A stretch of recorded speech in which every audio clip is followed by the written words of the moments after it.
morning, everybody. Thank you all for coming. For those of you who don't know me, I'm Amy Perrin. I'm the administrative assistant here at the Terrace.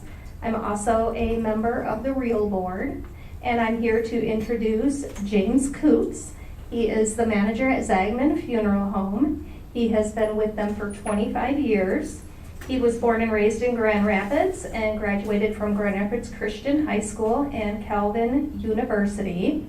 After graduating from Calvin, he served as an officer in the U.S. Marine Corps for 4 years, and then he returned to Grand Rapids where he met his wife, Christine Zaagman. Together they have 3 kids, 2 of which attend Hope College, and the other is a sophomore in high school. Carving out family time is a busy time. It's a family priority, and when time allows, his other interests include travel, hiking, and mountain climbing. So please join me in welcoming James Coots. Thank you.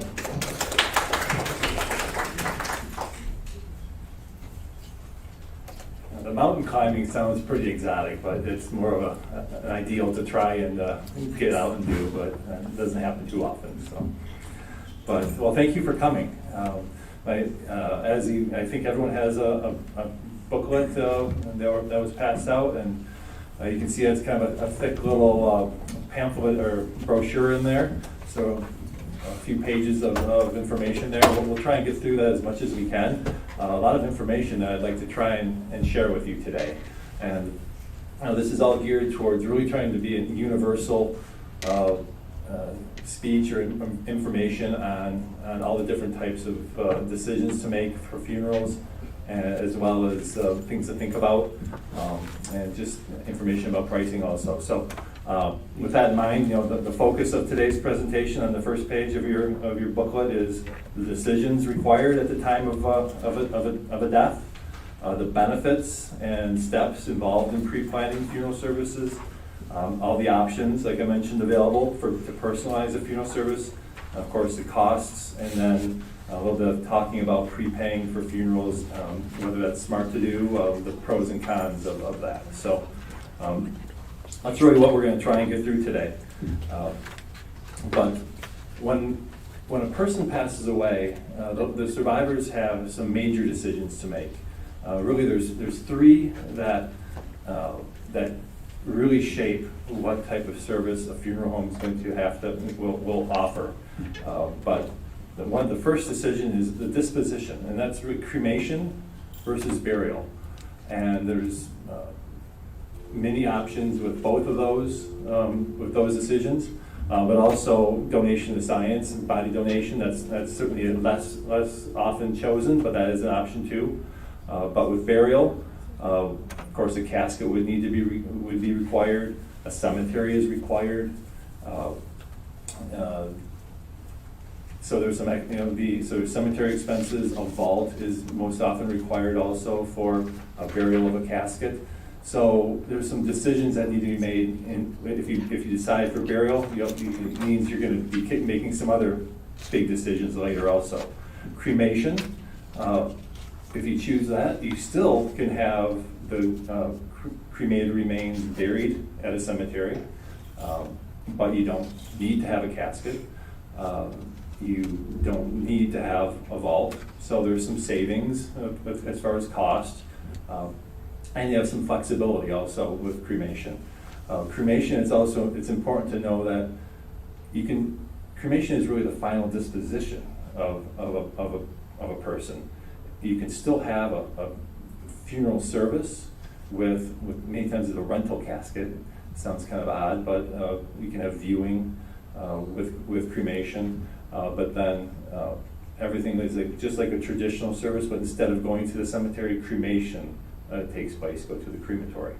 So really, the type of disposition is the first big decision to make, and then the type of remembrance service.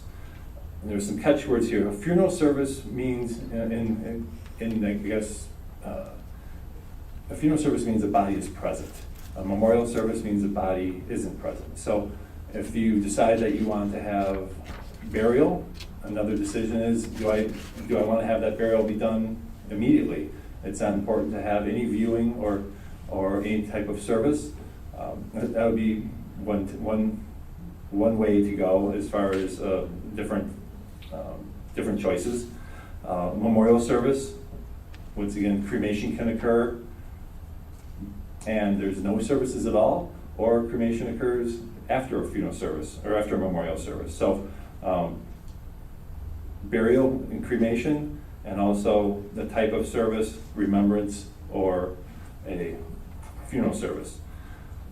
I touched on a little bit on viewing, I mentioned.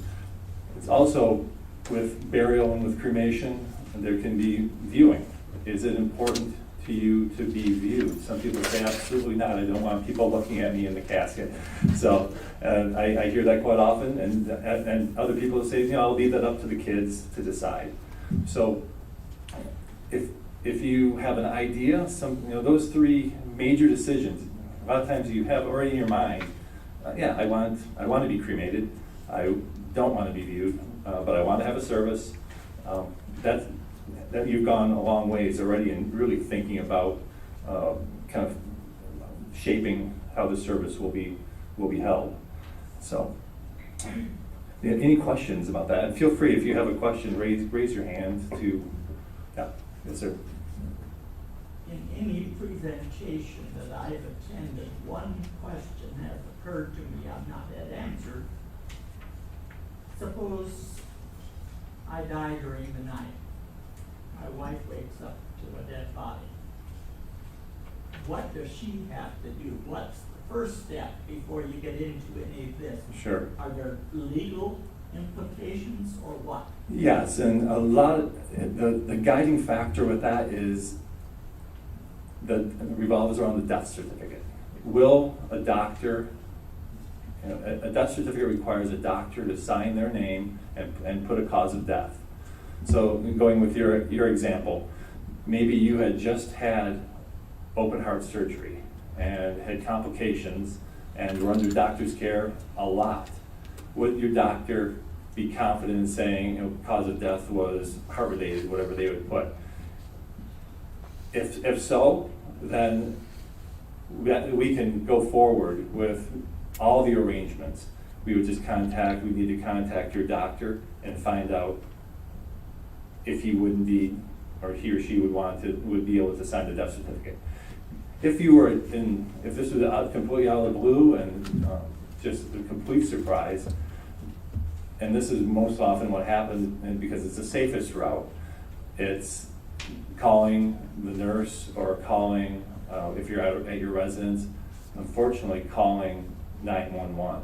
You can always call the funeral home and tell them the situation, and that might be the most comforting thing to know. To lock that away, you can always call the funeral home and say, this is what happened, and you'll get guidance on what to do.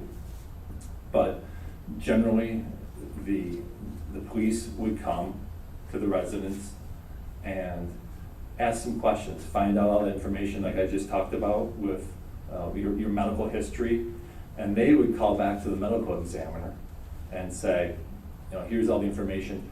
Are you, the medical examiner, confident with all the information that you have that you will sign the death certificate, the medical examiner? And if they say yes, then they will release to a funeral home. And the funeral home will come in and everything proceeds along regular lines. And the death certificate is signed by the medical examiner.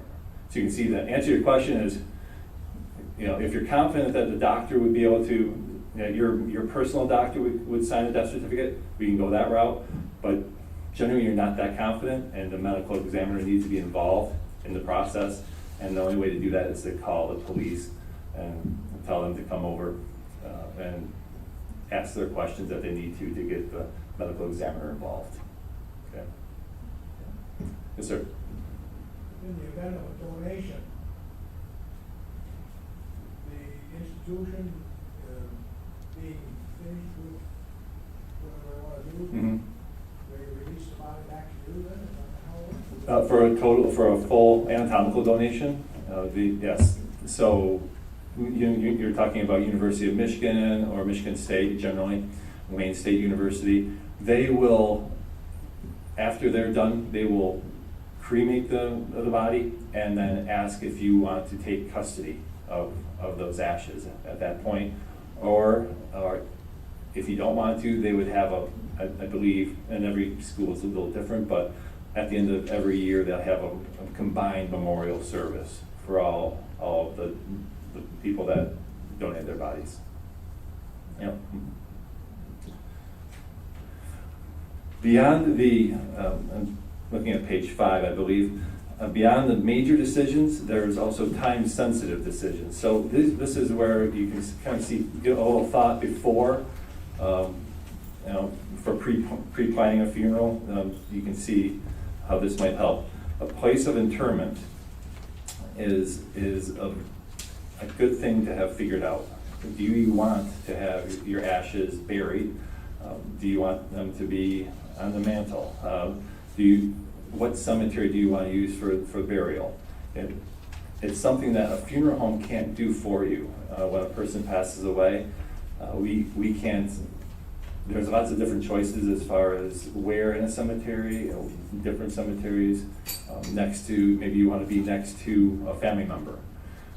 That's something really nice to have figured out in advance.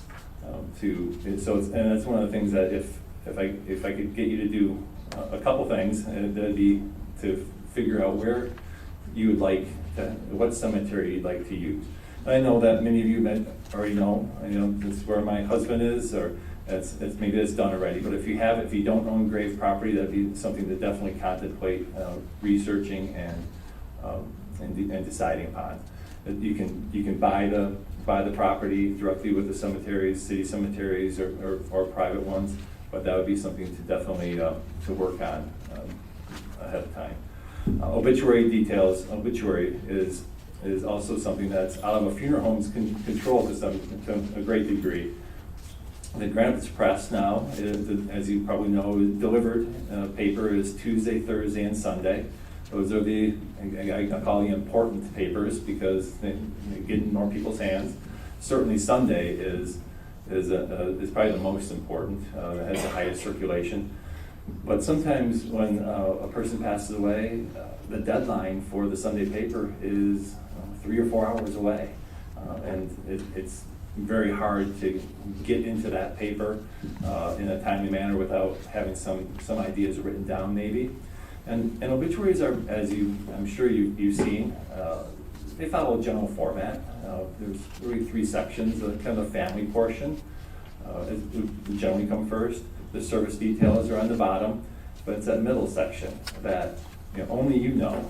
The funeral home personnel don't really know what's important to you to write down, interests, activities, associations. It's nice to have some things written down because is that the Harvey Vanderwall that I know? Yeah, he worked at Steelcase, and that is the one. So it's very helpful for people.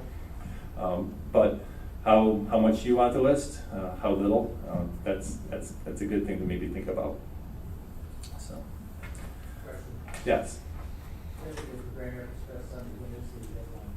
For currently, they keep changing it, but currently it is Saturday at 10:30 a.m., which really means Friday. It really needs to be worked on and submitted to be safe. So, but we can do it Saturday morning. But for Tuesdays and Thursdays papers, it's the day before at I believe 2 o'clock. So.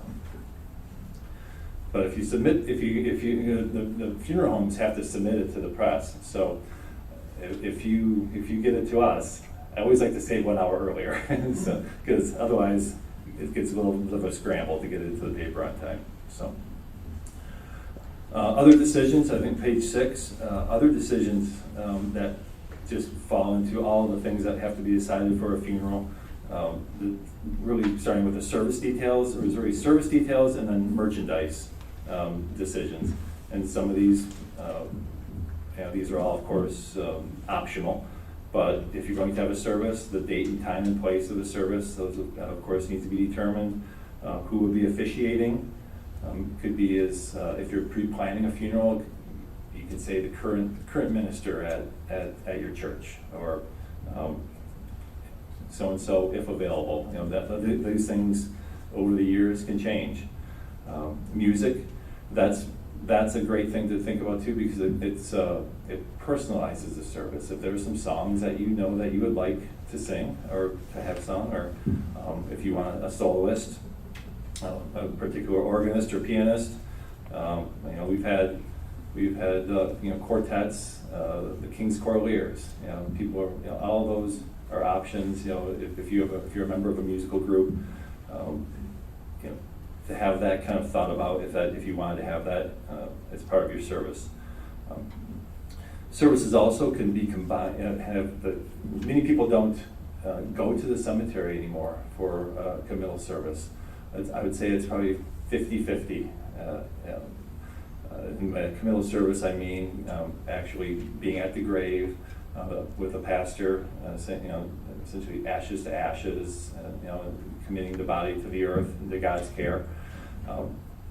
You know, that's traditionally has been done at the cemetery, but more and more, like, as I was mentioning, it's rolled into the service itself, whether it's at the church or at the funeral home or here. The committal service can be done here or at the cemetery, so that's something to think about also. You know, is it important to go to the cemetery for the committal service? And a lot of times that could be, I'd like that, but if it's February 3 and it's 10 below, no, thank you. We'll do it a different way. So those are things that can be updated, you know, at the last minute. Yes. Military, if you are honorably discharged, you are entitled to some benefits, one of which being a flag that can be draped over the casket, folded. Many times it's folded in the corner of the casket. You've maybe seen that.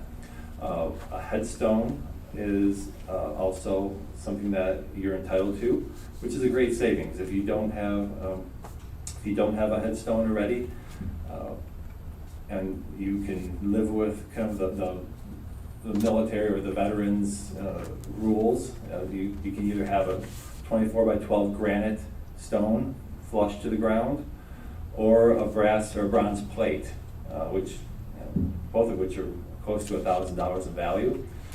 So there's a couple options, and there's only certain things you can write on the headstone, but it is something that's available. You're also, the Kent County Honor Guard is a group that comes around and will go to either the cemetery or to the funeral home or the service, and they have a short presentation that they can do maybe 10-15 minutes where they say some words, and there's a 3-volley salute, and they play taps. So if that's important to you, that's an option. What you'd want to do, and that's a great point to bring up, what you'd want to do if you want any veterans benefits is we need you to find your DD-214 or your discharge papers, because the government requires the information off of that form to give those benefits. You don't need that for the Kent County Honor Guard, though. So the casket, vault, flowers are something that, once again, seasonality kind of affects that to some degree. Whether you wanted to have more of a Christmas colors, things like that, but flowers are imported all over the world, so we can generally get any type of flower year-round. But once again, flowers are most often with caskets. That's a casket spray that goes on top of the casket. If cremation was decided and there's maybe an urn, a central floral bouquet is many times selected as kind of a focal point for in front of the service. And other things to think about too is, like, going back to that death certificate that I was talking about. When that is generated, the medical examiner or the doctor does their portion, and the funeral home has to ask a lot of questions, vital statistics types of questions: your name, date of birth, place of birth, occupation, your parents' names, your mother's maiden name. That's kind of one that's a little bit not on the grandkids' tip of their tongue sometimes. But we ask those questions, and we use that information to fill out the rest of a death certificate. And when we compile that all electronically and we file it down with the county clerk. And when we do that, they ask how many copies you will need, or the family will need for financial reasons. So this is a small charge compared to all the different charges with a funeral, but it's $10 for the first one and $3 a piece for each one after that. So I'd say 6 to 12 is kind of the average amount. I've gotten 40 for a family because they had all different things all over the different cottages and different things here and there. But generally for insurance policies, for bank accounts, anything with title, you'll need to show a death certificate, a certified copy. So that's something that a question that would be asked at the time. So. And then ultimately, a headstone at the cemetery, if there is a burial at a cemetery, that would be something that could be the veterans marker, but also there's marker companies around Grand Rapids that there's so many different choices as far as type of granite and stone and designs that most often families go directly to the marker companies. If it's as easy as matching an existing headstone, maybe mom and dad's, funeral homes can do that for you very easily also. So, yes? I don't know if this is the right kind, but I'm not from Grand Rapids, and my husband is buried in Midland. There's a great space for me, the marker's already in place. How do I tell the kids to what to do on my day?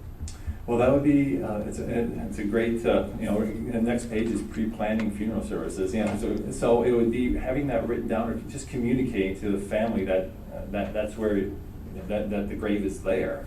And then a funeral home, if we know that, because ultimately if there's nothing written down with us or with a funeral home about that, we're relying upon the knowledge of the surviving family members. So if they know and they say, well, there's a grave in Midland, next to my dad, we can research that. We can find that out. But it's much more helpful to have the name of the cemetery and that information. But I've gone to Chicago to do burials. We've gone to Minnesota. So funeral homes would be able to do the burial without a problem. So you would transport the casket? Absolutely. Yeah. Yes, ma'am. Just wondering about the cost of transport. Yeah, there's every funeral home will have a general price list that lists that, but it seems to be kind of an industry standard that within 30 miles is no extra charge. That's just because you have to write something down. If we're going down, 50, going to Holland, there wouldn't be a charge for us, for example. But it's generally listed at about maybe $3 a loaded mile, so one way. So if we're going to Chicago, it's 150 miles, so 120 times 3, so maybe $350 to go to Chicago, for example. Does that answer your question? Yes. Okay. So, yeah, absolutely. That's estate planning where you have everything, all these, many things already decided, make this all a lot easier. It does certainly, the estate planning deals mainly with the financial aspect, Yes. right? So that ties in, I believe, with do you want to prepay a funeral? Because pre-planning a funeral is really kind of what you're doing right now. You're thinking about it and you're planning, you're making some decisions maybe mentally. But pre-planning, pre-funding, prepaying a funeral is another step. And everything's optional, but that's certainly optional because everyone has different financial, setups.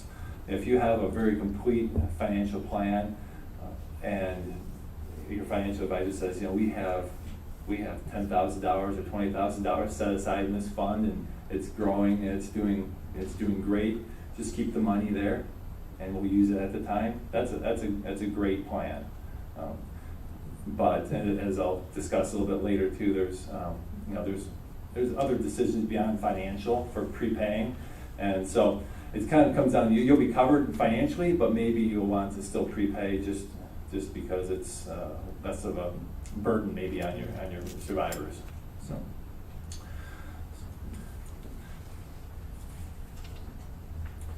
So on page, I believe we're on page 8 right now. Yeah. So pre-planning a funeral is, like I just mentioned, just thinking about and making decisions about your funeral service. Any of those decisions, of course, can be changed. People change their minds, so you can change your mind on any of that, but it's a snapshot of what you're thinking at a certain time. And it has a lot of definite benefits. Just what you're doing right now, getting informed about all the different choices and options. When you come into a funeral home or come to a presentation, you're gaining information about all the different options at a time of your convenience, not when you're under financial or emotional stress. There's no time pressure, like I mentioned, as far as making those time-sensitive decisions. You have plenty of time, and that generally leads to better decision-making. The emotion is maybe out of the equation a little bit less. It's still not the greatest thing to be thinking about, but it's not at a time of great distress. And also allows you then to, like we mentioned, let your family members know kind of what you've discussed. If it doesn't go any further than that, if you've just thought about it and told your family, it's a great success on planning, because the communication of that is what's so important. So many times I've seen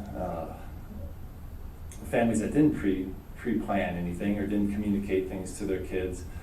There's 5 kids and 5 different opinions on what mom thought. No, Mom never mentioned cremation. She totally mentioned cremation to me. She wanted, and so there's a little bit more of a little strife there, potential at least. Whereas if there's something that, certainly if it's written down, that becomes kind of the legal document. It's not legal, but it becomes, that's what Mom wanted. It's right there, and it really kind of brokers the peace to some degree. I've seen that many times. So. And of course, pre-planning gives you a good idea of kind of what the various expenses of the different options are. The steps involved in pre-planning, exactly what we're doing right now, gaining information. Next step is making the decisions, either just amongst, around the coffee table, dinner table, or certainly coming in to a funeral home. If you wanted to give us some information about yourself, like the information that we need for a death certificate, for example, those what we call vital statistics questions, we could have that all written down in the file. Your desires on what type of service, those major decisions, cremation versus burial, viewing. We essentially you come up with a service plan that a funeral home can put together for you, depending on what your choices are, and then based on those choices, what merchandise if you want to make any choices. My dad, he's a farmer. He lived in Kansas, and his land was on Oak Creek. He was going to have an oak casket, so that was very specific. Maybe a different type of urn or things like that. If you wanted to select what you wanted, that can be all written down. And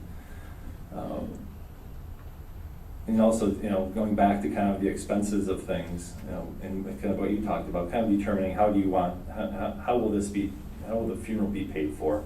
You can prepay it, like I mentioned. We'll talk about from the estate, like we were just talking about moments ago. Life insurance is another option.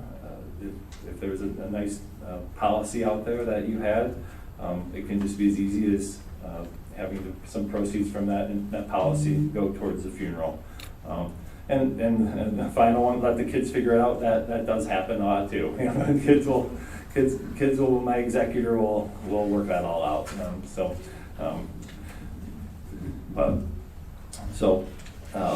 Little and kind of a little redundant, maybe going back to, pre-planning, the most important things to pre-plan are those major decisions, just kind of hitting that again.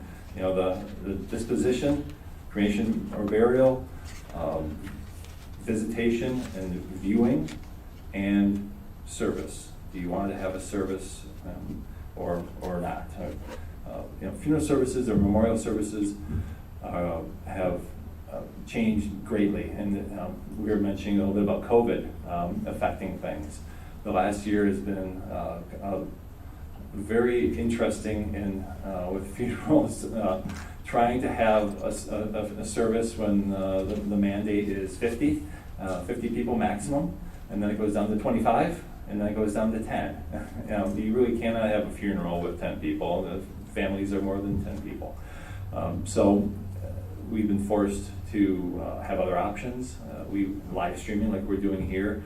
We're very, at Zaagman's at least, we were very fortunate to be able to offer that. It's always nice to offer an option. Live streaming was an option. Immediate dispositions really occurred a lot of times. Okay, we want burial or we want cremation. Let's take care of that now, and we're going to have a service at a later date. And that has some risks because people move through grief and maybe don't want to revisit that. And so we did see we'll have a service later, and that later becomes more and more later. And just I think we'll just get together at the cottage and have a little get together. So that we did see that. But we also have seen, once things started loosening up in the state, we got a lot of phone calls. Okay, we're ready to have that memorial service. So, the type of disposition really influences, your ability to have, to do that. If you want to have that full service with a casket present, you really can't delay more than a couple weeks, generally. But if you're willing to have that disposition and then a service later, then months can be an option. And once again, this merchandise and service details, if you have those strong preferences, get them recorded. You can see I'm kind of hitting that a little bit. Having your wishes recorded and be able to have that either on file with a funeral home or just communicated with family members is very important. So, any questions? Yes, sir, in the back. You've dealt obviously with Fort Custer National Cemetery. Yes. Is there a space requirement for an urn in their columbarium? Space, as far as how large? Yes. I believe, yes, there is. A 10 by 10 by 10 is a safe number. Some are bigger. I'd have to double check on that, but most that I've seen are 10 inches by 10 inches. If your urn is 10 by 10 by 10, you would be able to fit into their niches. So the big jar type would have to be interred underground over there. We want to make sure, we want to confirm the space requirement before you purchase an urn. And so if you should be able to buy a standard urn and inter it. And put it in a niche above ground. Okay. Yes. I have a question about what if you're in Florida? I mean, we used to go to Florida for the winter. Mm-hmm. Probably won't do it again, but I know that people go down there, something happens, your husband or your wife dies. What do? Do you contact a local funeral home, or is it better to say, we would be contacting you? Would it be better to contact the funeral home at your living place up here? Would they then take care of everything? Yes, so definitely, it's a great question. Definitely in that circumstance, call Zaagman's. Call the funeral home that you've made arrangements with, or where you want to have the services held.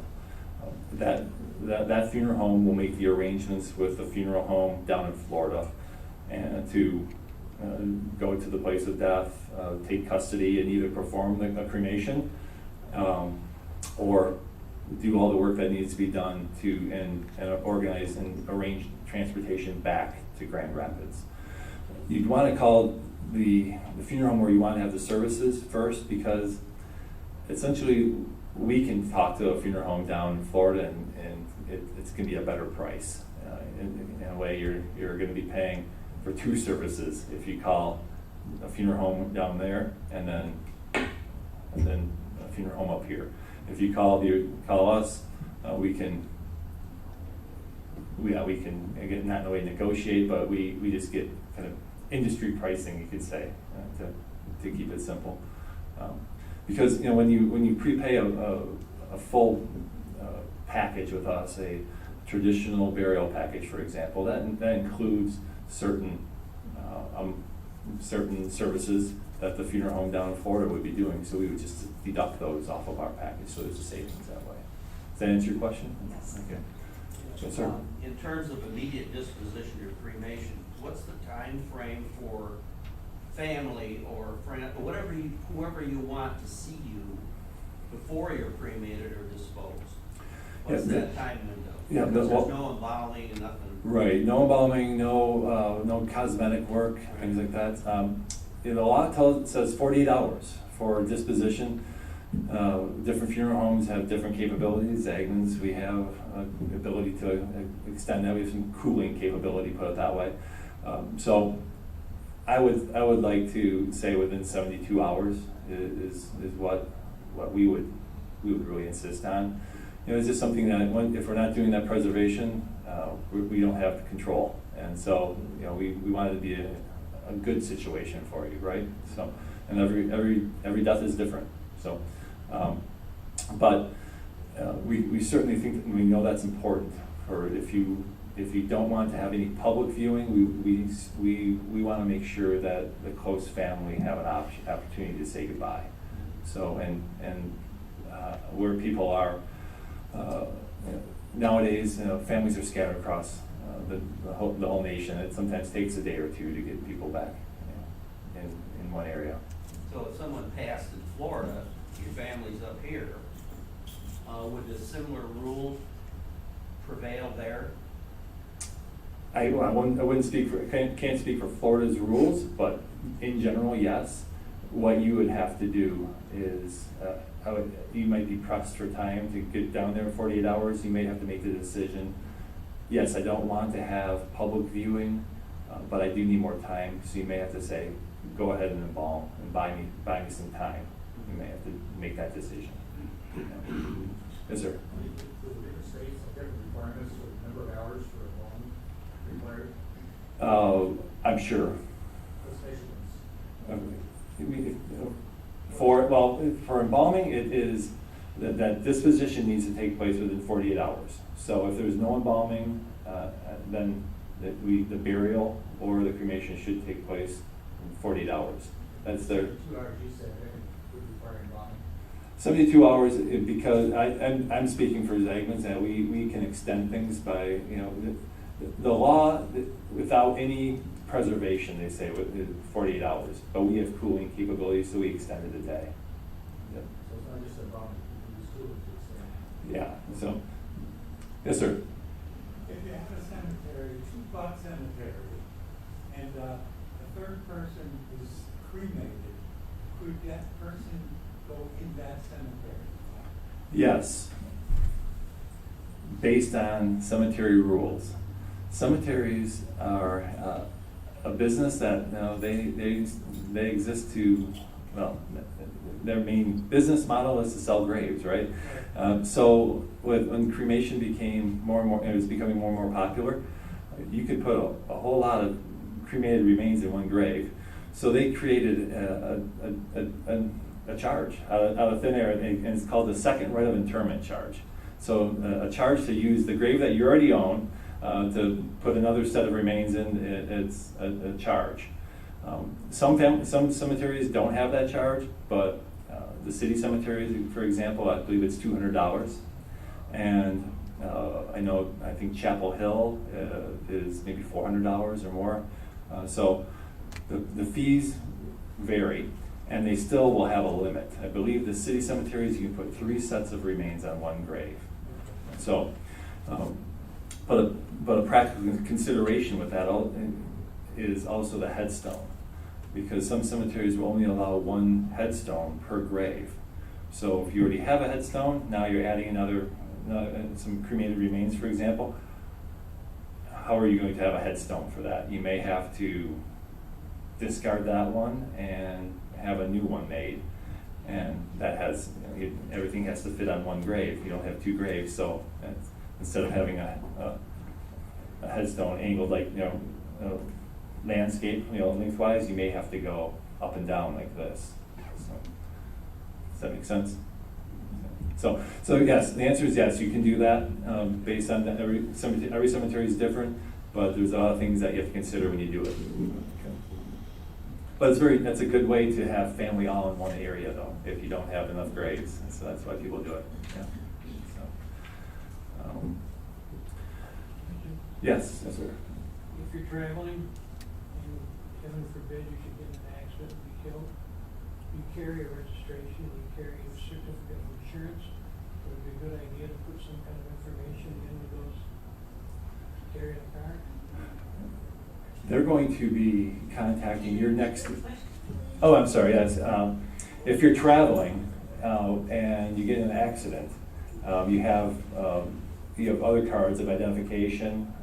Would it be wise to have some information about a funeral wishes? Is that correct? Or who to contact? Who to contact? That is what that would be the most important, because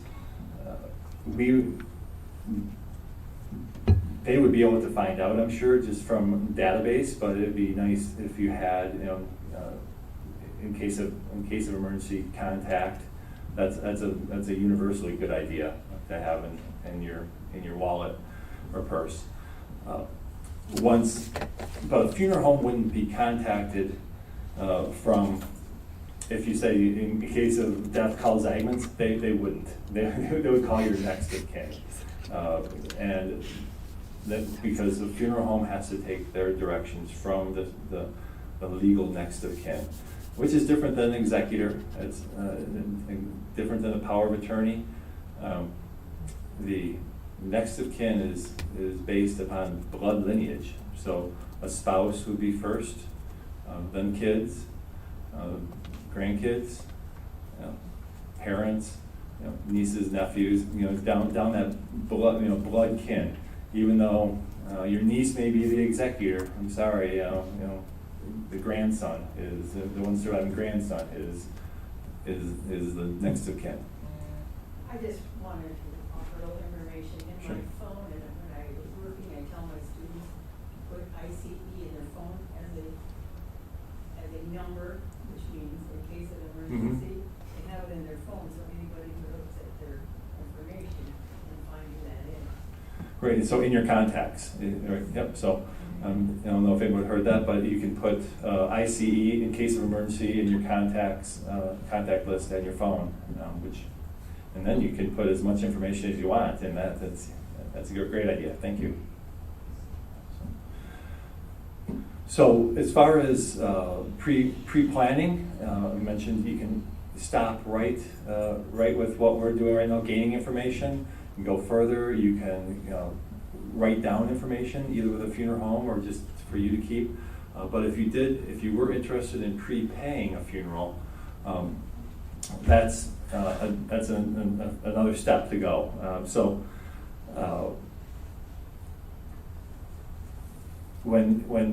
If you were to prepay a funeral, the government is very concerned, rightly so, that money is kept safe and is used for your funeral.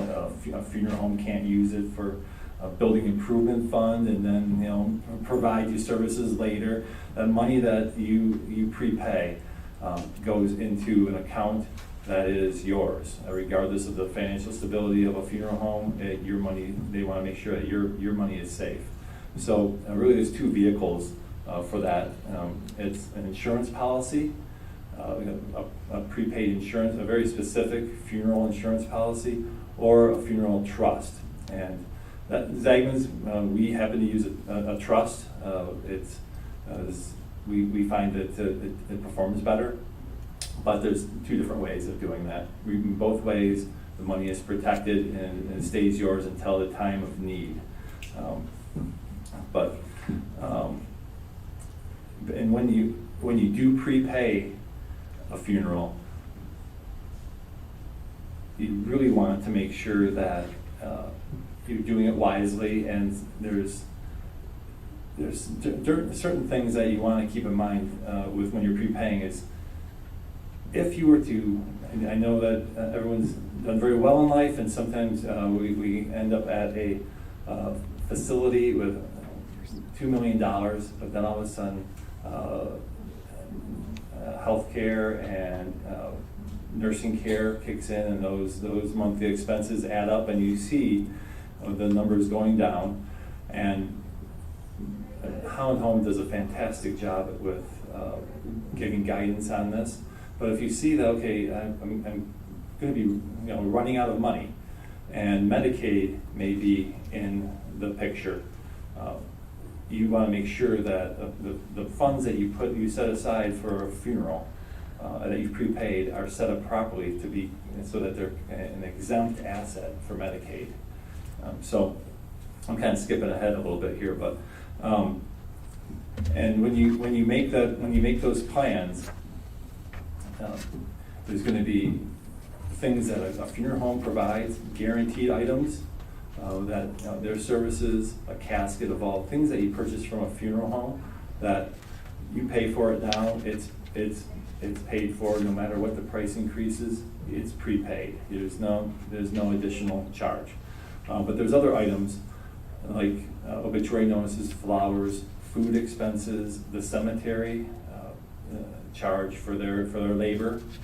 Those are all things that a funeral home can't really control. We can say the charge from the cemetery is $1,000 today, but next week they could change it to $1,500. We can put money towards those items, and historically the money grows and keeps up with the increase in prices with those items, but they're not guaranteed necessarily. So there's guaranteed items and there's non-guaranteed items. Does that make sense to everyone? So when you prepay a funeral, anything that a funeral home provides is guaranteed, and those are frankly the larger numbers. The service charge, a casket, and a vault. Yes, sir. Now, you prepaid your funeral, but in the meantime, you moved from one place to another, and you'd like to be buried in that second place. Could that money be transferred over to the other funeral home? Absolutely, yes, yep. And so, and I think that's it's a little further down here too. You want to, with Zaagman's, at least 95% of whatever it grows to. If you gave us $10,000 and it grew to $15,000, we may keep a couple percent of that for just administrative fee, but that would all go over to the other funeral home that you choose. Every funeral home is different with that. So some, even locally, you gave us $10,000, okay, here's your $10,000 back, even though it grew to $15,000. So, and different states even throw in their rules that they mandate as whatever was initially deposited, that's what you get. So you have to be careful. So before you prepay, you want to make sure that you know what the rules, have it down in writing what that funeral home will do as far as refunds. What if the first funeral home goes out of business? How about that? If the first funeral home goes out of business, once again, the money is never deposited into that funeral home's account. So you would get a notice from the, if it was with Zaagman's, Abbott Trust. They're the fiduciary company. They would contact you and say, Zaagman Memorial Chapel is no longer in business. Where would you like to have your funeral home be designated? Okay. So that's a very important thing, and that's kind of goes with the making sure that it never goes into a funeral home's account. So.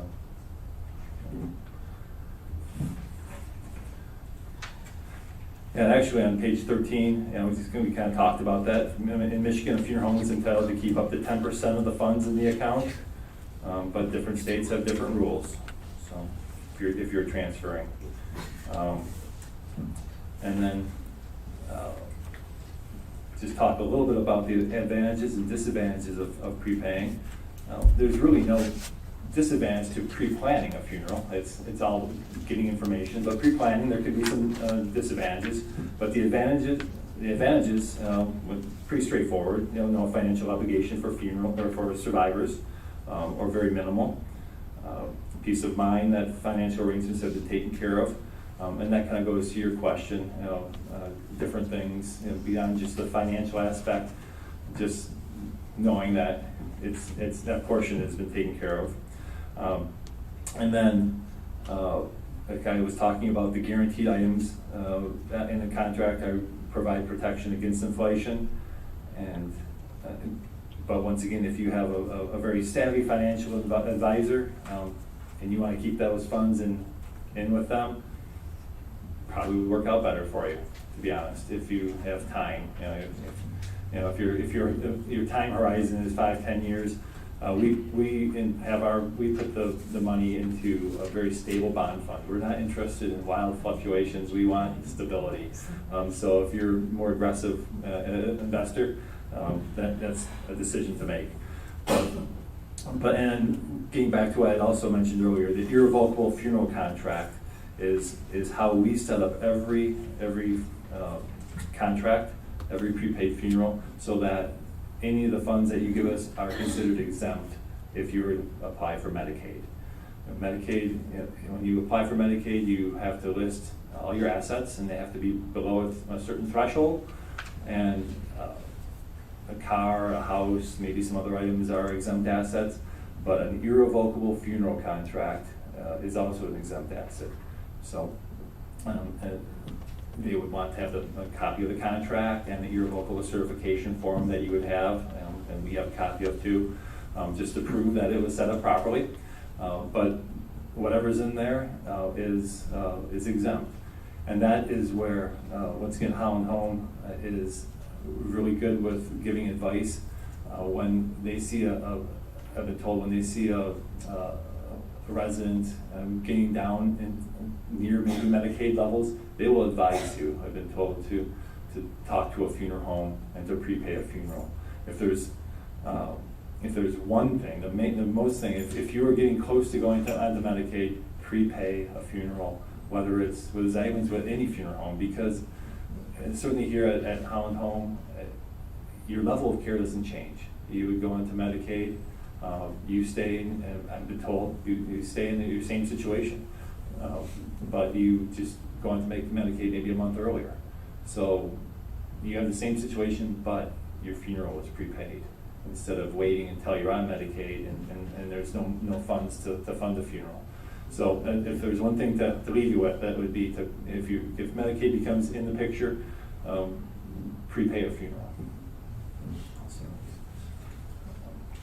So disadvantages, you don't want to prepay a funeral and not have that big screen TV, or you could use it for travel and things like that. So the funds can be used for different things. So you always want to balance proper planning with your current needs at the time. And then getting to your point, sir, if you change the funeral home, fees may be incurred. So some states allow funeral homes to keep any interest that's accumulated in the account, like I mentioned, Florida. In other states like Michigan, there's a maximum percent that funeral homes can keep, and they will transfer to a different funeral home. So you want to make sure that you understand in writing the funeral home's policy on that. So, how are we doing on time? Okay. Okay. Yep.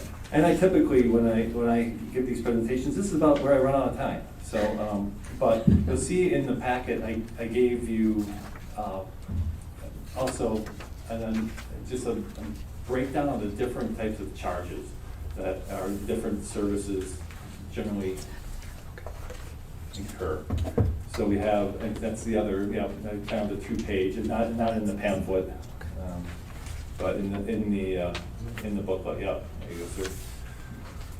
And it kind of goes through the direct disposition expenses, the different charges that make up those. So when you're, I don't want to spend too much time, but obviously you can see caskets and vaults and things. Those charges don't apply with some of those charges, but with some of those packages. But with other ones, the full service packages, memorial services or funeral services with public viewing, a casket and vault and flowers. I attempted to give kind of a nice breakdown of what those charges and average charges for each of those items would be, and ultimately what the total kind of comes up to, a range from my experience in funeral service between different funeral homes that in different areas. So, but really it's just the body donation. If that's something that you are interested in, you want to make sure you talk to the university and get pre-approved if possible, because that's something that there's a lot of paperwork with that, and you want to initiate that discussion before the death occurs. But immediate cremation, just kind of going through briefly real quickly, immediate cremation, of course, is really the least expensive option because there's no services, no cemeteries required, no caskets, minimal merchandise, and that allows families to maybe have a service at their convenience at a later time. Memorial services, like we mentioned before, the burial or cremation takes place before the services. Typically no public viewing, but that allows for a service, but also maybe some visitation, maybe an hour beforehand, greeting people. And so you still have that time of allowed for condolences. But and that's more expensive than direct disposition just because there is a service and different participants would be involved with that. So, but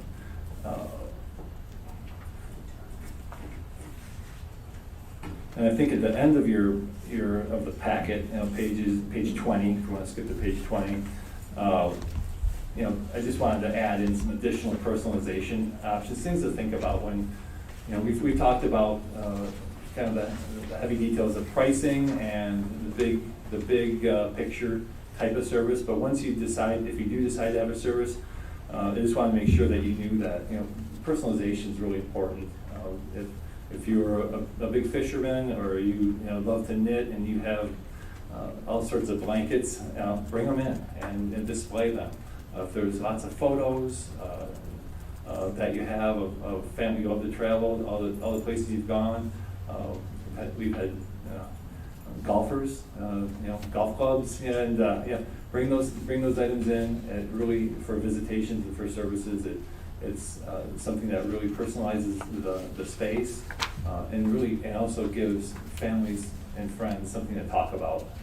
And they see the golf clubs, for example, they'll talk about their worst golf game they ever had with that person, and laughter ensues maybe, and other things, or grandkids like to look at the pictures when they were really little, and just makes it a little nicer setup for everyone. So. Any questions? I threw a lot of information at you. Any more questions? Yes, ma'am. I usually make a joke out of this, but the more I thought about it, what about having a funeral before you're dead? I have a friend that did that. Yeah. That was. I saw a movie, but. Yeah. They knew that their mom was going to pass away. It was a terminal diagnosis. I'm guessing about maybe something kind of like pancreatic cancer or something like that, where she was still feeling okay. And they said, let's have a service while mom's still feeling okay and she can hear all of our nice comments. And so, and they really, it turned out really well. That they felt it was good closure for them. What's important is, I think, not leaving things unsaid. And they felt like they were able to say the things that they needed to say, and they were able to grieve at the proper time, knowing that they had done that. yeah, worked out well. It's certainly not how things usually go, but, No, yeah, but, yeah.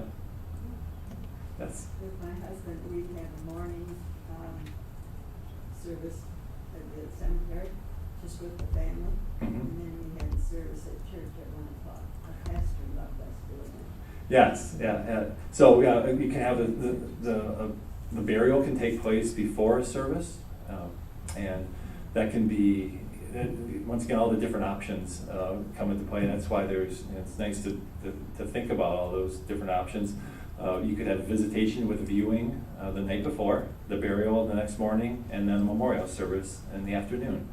And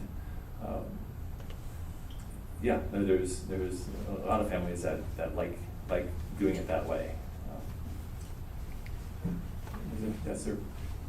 Yeah, if you, just say you were gonna be cremated, but you passed away and you wanted your children to be able to do you before the cremation, what's the window of time? And that's where it goes back to that 48 hours or 72, yep, without embalming. Yeah. So, yeah, so if I've gotten a phone call too, saying we're gonna be on a cruise. If, cremation is what we wanted, but we're not gonna be back for 8 days, so go ahead and do the embalming to buy us time. So you can always ask for embalming to be done, really not for public viewing, but just to allow family members time to gather. And then that would, wouldn't dictate a cost.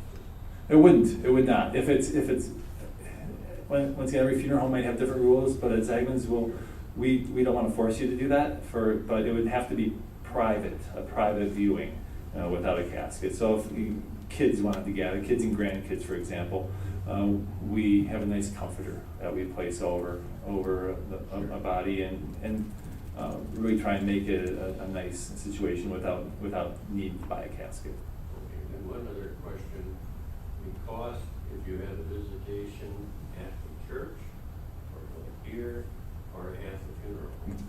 Typically the same. Yeah, for Zaagman's, it's no change. Either you're using our facilities a little bit more, or we're transporting, and so we just keep it the same. That's for a local. If we're going over to Detroit, then there could be some transportation charges. But other than that, it'd be the same whether it's here or at our facility. So if there's no charge at a church, as an example, there'd be no charge at that. Well, there'd be, yeah, whatever the charge, if you were, say, a traditional service package, that includes us being at the service, ushering, or organizing it, things like that. So if we are at the service, no different charge, whether it's at Zaagman's or at the church. If you want it at the church and you don't want Zaagman's there, and you're like, oh yeah, our church is great with ushers, we're gonna handle everything, be cautious with that a little bit, but then it'd be less expensive, because we wouldn't have to be there. Yeah. Yes, sir. This may be a very silly question, but the Lord forbid, it could be that, you have everything planned with Zaagman and prepaid, and then there's no body. Because of an accident, maybe Sure. a plane crash, who knows what. It is possible that Yep. that could happen. What happens then? So anything that you have pre-planned or even prepaid, you can change. So if your initial plans were to have a viewing and that's not possible, we would choose a different service package, for example, and the charges would be adjusted to whatever's appropriate. So So then, if there's a lot of money left over, that goes back to the state? yes. So once again, every funeral home is different with this. By law, funeral homes are entitled to keep any extra funds. That's a great thing to mention. Funeral homes are, by law, are allowed to keep any extra that's in a prepaid funeral. Zaagman's, we return it if by law if we're legally able to. So if you choose something, in your example, and say it was full services, but now it's going to be a cremation service, much less expensive, we'll refund that to the estate, unless that person was on Medicaid. If the person was on Medicaid, then a funeral home is not legally able to refund money to the family. Yep, so, we still don't wanna keep it, we'll donate it. Tell us where to donate it and we'll donate it. And there's some different options there too. But that's a good thing that if you're talking about different funeral homes, ask that question for sure. If there's extra funds, what happens to them? Okay, on the service fee, on cremation, why the difference of 1,000 to 3,000? I wanted to include, when you go down the highway, you see Simply Cremation, $9.99. That's about the extent of my knowledge with that. So I put that. I'm sure there's extra fees involved. They may not include a cremation expense, but really those are really some of those are internet based, where you have to do everything online, pay with a credit card. You don't even see a funeral director. You wouldn't have any of the options at $1,000 for that viewing like we're talking about beforehand. But I wanted to include that $1,000 reflects a very basic level of interaction with a funeral home. Okay, speaking for Zag, Mhm. cremation. Okay, great question. On the back table, I have what every funeral home will have is a general price list. So if you were interested, I didn't want to pass them out because it was not about Zaagman. But if you're interested, they're on the back there, and that has all the prices. But cremation, once again, the basic cremation, I believe is $2,800, and with viewing and services, goes up. There's different packages. So if you're interested in all the different types of packages, you can check out our general price list. Yes, sir. One of the biggest variables in the costs is the casket, right? Yes. Is there access to a catalog of caskets at Zaagman's that one can access? Yes, and I believe we have some on our website, but the catalog, there's not just one catalog, there are catalogs of casket manufacturers. So the one that's behind my desk is from, we use mainly in Batesville, is a big provider, and it's about this thick of different types of caskets. So there are many choices with caskets, but generally wood caskets or metal caskets are a big decision there, and the species of wood, the type of interior, all increases the price of wood caskets. The type of metal and the thickness of metal, that impacts the prices with metal caskets. And every person's different with how important that is to them. I went to school in North Chicago for my mortuary science degree, and I took a tour of a Jewish funeral home, and I'm Dutch. I was astounded at the costs. $10,000 for caskets. They were shiny and bright, and I'm like, this is not my Dutch sensibilities. And so we understand in West Michigan, there's no $10,000 caskets, put it that way. But the average, I think I maybe put down is, I would say $2,000 to $3,500 or so. It is a huge range in that. So, yes, sir. To see that, you need to go to Zaagman's, or can you access it online? You could go to Zaagman.com, there'll be some of them. We don't list all of them. It'd be too many to list. But generally, people like to see the caskets too, just to, it's a little bit better of a representation than just a small picture online. So, yes, sir. We have a burial site out of state. We live about that. Can we contact the local mortuary there? Do you want to have the services here, or do you like to have the services there? That's the question. Yep. So wherever the services are going to be held, that would be where you want to contact. So the services here, but just the burial there. Have a funeral home here in Grand Rapids. Yep. Cremation. UPS and FedEx do not accept cremated remains, but the Postal Service does. So, yeah, we could. There's options there. You can, family member can transport, or they can be mailed. Yes, ma'am. What does it mean under the obituary?